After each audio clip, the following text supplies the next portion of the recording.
కథలారా ఆత్మీయులారా,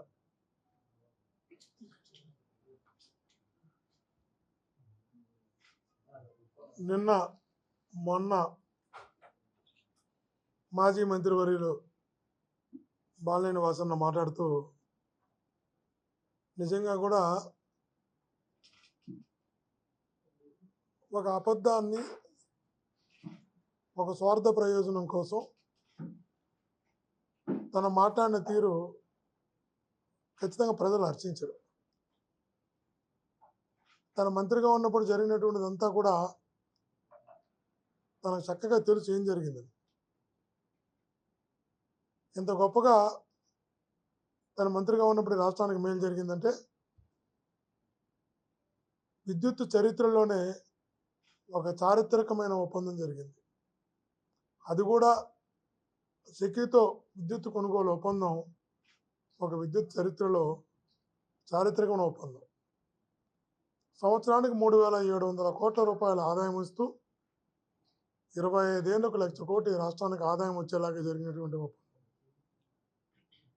చంద్రబాబు నాయుడు గారు ముఖ్యమంత్రిగా ఉన్నప్పుడు జరిగినటువంటి ఒప్పందంతో పోలిస్తే ఈపీపీఏలో 50% కన్నా తక్కువతో ఒప్పందం జరిగింది. ఆ రోజు ₹4.50 ఆ రోజు ఒప్పందం జరిగితే అది ఇంటర్ స్టేట్ ట్రాన్స్మిషన్తో కలిపి. ఈరోజు అదే ఈయన మంత్రిగా ఉన్నప్పుడు జగనన్న ముఖ్యమంత్రిగా ₹2.48 అప్పుడు ఇంటర్ స్టేట్ ట్రాన్స్మిషన్ ఏదైతే ఉందో ₹4.5 చంద్రబాబు గారు ముఖ్యమంత్రిగా ఉన్నప్పుడు చేసిన కొనుగోలుకి అదనంగా ఇంటర్ స్టేట్ ట్రాన్స్మిషన్ ఉండేది. ₹2.49 తను మంత్రిగా జగనన్న ముఖ్యమంత్రిగా జరిగిన ఒప్పందం 50% కన్నా తక్కువ, ఇన్క్లూడింగ్ ఇంటర్ స్టేట్ ట్రాన్స్మిషన్తో కలిపి. ఇంత మంచిగా జరిగిన ఒప్పందాన్ని మంచి అని చెప్పుకోలేని దీన స్థితిలో ఈరోజు కూటమి ప్రభుత్వంలో వాసన ఉండడం నిజంగా కూడా బాధాకరం. మేము ఎవ్వరం కూడా వాసన్న వాళ్ళకి దగ్గర అవ్వడం కోసం, వాళ్ళని మెప్పు పొందడం కోసం, వాళ్ళని మెప్పించడం కోసం, వాళ్ళకి దగ్గర ఏదో ఒక రకంగా రాజకీయంగా ఎదగడం కోసం ఈ స్థాయికి దిగజారుతాడని మేము కళ్ళలో కూడా అనుకోవాలి. మంచిని మంచిగా చెప్పుకోలేనటువంటి దీన స్థితిలోకి ఆయన వెళ్ళిపోయాడు ఈరోజు. నిజంగా ఇది తన క్యారెక్టర్కి తను అనుకుంటున్నారు జగన్మోహన్ గారి వ్యక్తిత్వాన్ని హననం చేస్తే తనను గుర్తిస్తారు, గౌరవిస్తారు, తనకు పార్టీలో ప్రాధాన్యత ఇస్తారు అనే ఒక భ్రమలో తన వ్యక్తిత్వాన్ని తను హననం చేసుకుంటున్నాడు, తన వ్యక్తిత్వాన్ని తను దిగజార్చుకుంటున్నాడు. ఈ ప్రజలందరూ కూడా అలా భావిస్తున్నారు అనే విషయాన్ని నిజంగా వాసన మర్చిపోతున్నాడు. ఇది మంచిది కదా, ఎందుకంటే తను నేను ఎంపీ ఎమ్మెల్యేలుగా పోటీ చేశాం, తిరిగాం. కానీ ఎవరినో మెప్పించడం కోసం, ఎవరికో దగ్గర కోవడం కోసం, ఏదో ఒక ఎమ్మెల్సీ అవ్వడం కోసము, దానికన్నా పై పదవి కోసము ఈరోజు మనిషి అలా దిగజారిపోతాడు మేమైతే ఊహించలేకపోయాం. ఎవరు అంటున్నారు సార్ తన భ్రమలో ఉన్నాడు, పాపం ఆ ఎమ్మెల్సీ పదవి కూడా 9 కోట్లు ఎంత ఇచ్చి కొనుక్కునే పరిస్థితిలో ఉన్నాడు తన పాపం. అక్కడ తనకి ఆడు ఫ్రీగా కూడా ఇవ్వడం లేదు అంటుంటే ఆశ్చర్యం వేస్తుంది. మీరు మంత్రిగా ₹2.49 ఇంటర్ స్టేట్ ట్రాన్స్మిషన్తో కలిసి ఒక బ్రహ్మాండమైన ఒప్పందం జరిగి సంవత్సరానికి 3,700 కోట్ల రూపాయలు రాష్ట్రానికి ఆదాయం రావడం, నాణ్యమైన విద్యుత్తు, పగటిపూట విద్యుత్తు ఇచ్చేలాగా ఒక ఒప్పందం కుదిరితే నా పేరులో ఇంత మంచి ఒప్పందం జరిగిందని చెప్పాల్సింది పోయి అర్ధరాత్రుల్లో నా చేత సంతకాలు పెట్టించంటే నేను సంతకం పెట్టలేదు, సంబంధం లేకుండా క్యాబినెట్ అప్రూవ్ చేశారంటున్నారు. మీ ద్వారా అడుగుతున్నా వాసన్న ఒకటే చెప్పు, 2021 సెప్టెంబర్ 10 మనకి సెక్యూ నుంచి ఒక లెటర్ వచ్చింది ప్రభుత్వానికి. ఆ మరుసటి రోజే క్యాబినెట్ ఉంది. ఆ లెటర్ వచ్చిన తర్వాత ఆ లెటర్లో వారు ఇన్ ప్రిన్సిపల్గా దాన్ని అప్రూవ్ చేస్తూ క్యాబినెట్ తీసుకొచ్చారు. అందులో కూడా మీరు సంతకం పెట్టారు. ఇన్ ప్రిన్సిపల్గా సెప్టెంబర్ 10 2021 వచ్చిన లెటర్లో, ఇన్ ప్రిన్సిపల్గా వచ్చిన లెటర్లో కూడా సిక్కి అంటే ఇది కేంద్ర ప్రభుత్వ తరపున వచ్చినటువంటి సంస్థది. దాంట్లో లెటర్‌లో మీరు సంతకం ఇన్ ప్రిన్సిపల్‌గా తీసుకున్న నిర్ణయంలో కూడా మీ సంతకం ఉంది. ఆ రోజుకి ఆ రోజు అప్రూవ్ కాలే క్యాబినెట్‌లో. మళ్ళా దానిపైన కమిటీ వేశారు ఎనర్జీ సెక్రటరీతో. ఎనర్జీ సెక్రటరీతో కమిటీ వేసిన తర్వాత నెల రోజుల తర్వాత మళ్ళా క్యాబినెట్‌కి వచ్చింది. అందులో కూడా మీరు సంతకం పెట్టారు. ఇన్ని ప్రిన్సిపల్‌గా వచ్చిన లెటర్‌లో సంతకం పెట్టారు. నెల తర్వాత వచ్చినటువంటి కమిటీ వేసి కమిటీలో వచ్చిన లెటర్‌లో కూడా మీరు సంతకం పెట్టారు. 2 సార్లు సంతకం పెట్టి ఇక్కడ నా సంతకమే లేదు. నేను సంతకమే పెట్టలా. అర్ధరాత్రిలో నా సంతకం పెట్టించుకున్నారు. ఎలా మాట్లాడుతున్నారో అర్థం కావట్లేదు. ఈరోజు చంద్రబాబు గారు కూడా అడుగుతున్నావు. చంద్రబాబు గారిని అడుగుతున్నావు. వాసరిని అడుగుతున్నావు. నువ్వు ఒక్కటే చెప్పు. అనేక నిర్ణయాలు క్యాబినెట్లోకి టేబుల్ ఎజెండా కింద వస్తాయి. టేబుల్ ఎజెండాలో కూడా పెట్టి ఈ ప్రభుత్వమైనా ఆ ప్రభుత్వమైనా కేంద్ర ప్రభుత్వమైనా కొన్ని నిర్ణయాలు కొన్ని ఆలోచనలు టేబుల్ ఎజెండా కింద కూడా వస్తాయి. కొన్ని ముందు రోజు నిర్ణయాలు తీసుకున్నట్టు ఉంటాయి. ఇవన్నీ కూడా సర్వసాధారణం. పరిపాలన నేను 10 సంవత్సరాలు శాసనసభ్యుడిగా పనిచేశాను. ఈ వ్యవస్థ మీద ఉన్న అవగాహనతో చెప్తున్నాను. కాబట్టి నాకేం సంబంధం లేదు. నేను పెట్టలేదని క్యాబినెట్ అనేది కలెక్టివ్ డిసిషన్ అవుతుంది ఎప్పుడు కూడా. ముందు రోజు చర్చించుకోవడము సేమ్ డే చర్చించడము ఇవన్నీ సర్వసాధారణంగా జరుగుతున్న అంశాలే. కానీ ఈ పర్టికులర్ ఇష్యూలో మీరు ప్రిన్సిపల్గా తీసుకున్న నిర్ణయంలో సంతకం పెట్టారు.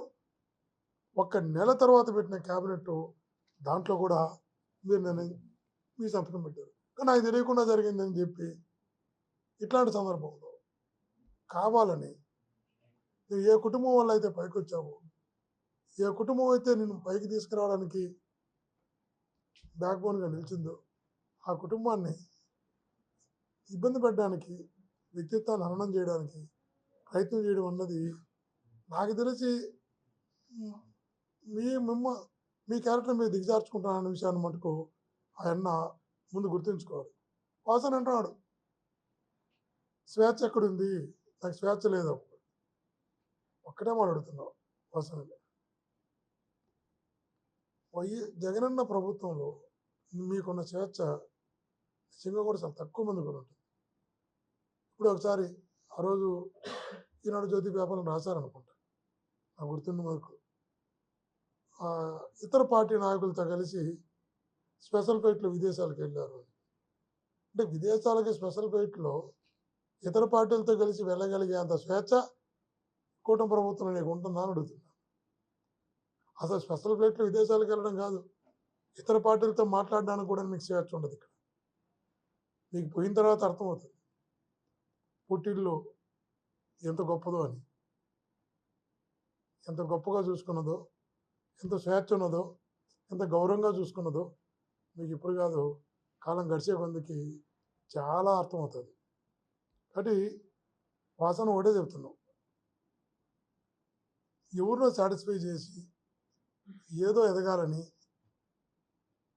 నేను గుర్తించి గౌరవించి నేను హక్కును చేర్చుకున్న పార్టీపై బండలు వేసి అబండాలు వేసి నువ్వు లబ్ధి పొందాలనుకుంటే లాంగ్ టర్మ్లో అది ఖచ్చితంగా చెప్తున్నా నీ స్థాయిని దిగజారుస్తున్న విషయాన్ని కూడా ఎప్పుడు గుర్తుపెట్టుకోమని గట్టిగా తెలియజేస్తున్నా. ఏదేమైనా కూడా ఆత్మీయులారా, ఆధారాలతో సాక్ష్యాలతో నిజాలతో సంబంధం లేకుండా జగనన్న వ్యక్తిత్వాన్ని హననం చేయడానికి వాసన లాంటి వాళ్ళు ప్రయత్నం చేసినా, వాసనను అడ్డు పెట్టుకొని ఎవరు ప్రయత్నం చేసినా అది వాళ్ళకే తగులుతున్న విషయాన్ని కూడా గుర్తుంచుకోవాలి. ఇంతకుముందు కూడా ప్యారడైజ్ పేపర్స్ అని రకరకాల ఆరోపణలు చేశారు. చివరికి అర్థమైనాయి 2017 అనుకుంటా. మొత్తంలో రిజల్ట్స్ ఎలా వచ్చాయో మనకంతా కూడా తెలుసు. కాబట్టి వాసన మళ్ళా చెప్తున్నాం, నేను ఎక్కడ ఎంపీగా పోటీ చేసినా, ఎక్కడ ప్రతి పల్లె తిరిగా, ప్రతి ఊరు తిరిగా, ఇక్కడ ప్రజలు ఇట్లాంటి మనస్తత్వాన్ని అంగీకరించిన విషయాన్ని మీకు తెలుసు, నాకు తెలుసు. తప్పకుండా భవిష్యత్తులో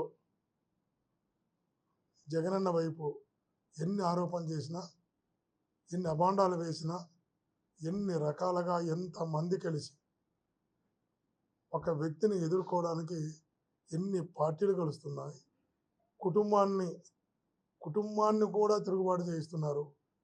ఇట్లాంటి వాసనలు అనిపించుకొని వీళ్ళతో తిరుగుబాటు చేయిస్తున్నారు. ఒక వ్యక్తిని ఎదుర్కోవడానికి ఇంతమంది ఒకటి కావాలా? ఇంతమంది కలిసి ఒక వ్యక్తి యొక్క క్యారెక్టర్ని మీరు అసెస్ చేయాలనుకుంటే ప్రజలు తన వైపు నిలవరా? అంటే ప్రజలు అండ బలం జగనన్నకు ఉంది కాబట్టి ఇటువంటివన్నీ కూడా నిలవ ప్రజల ముందరని కూడా తెలియజేస్తున్నా. థ్యాంక్ యూ అనండి.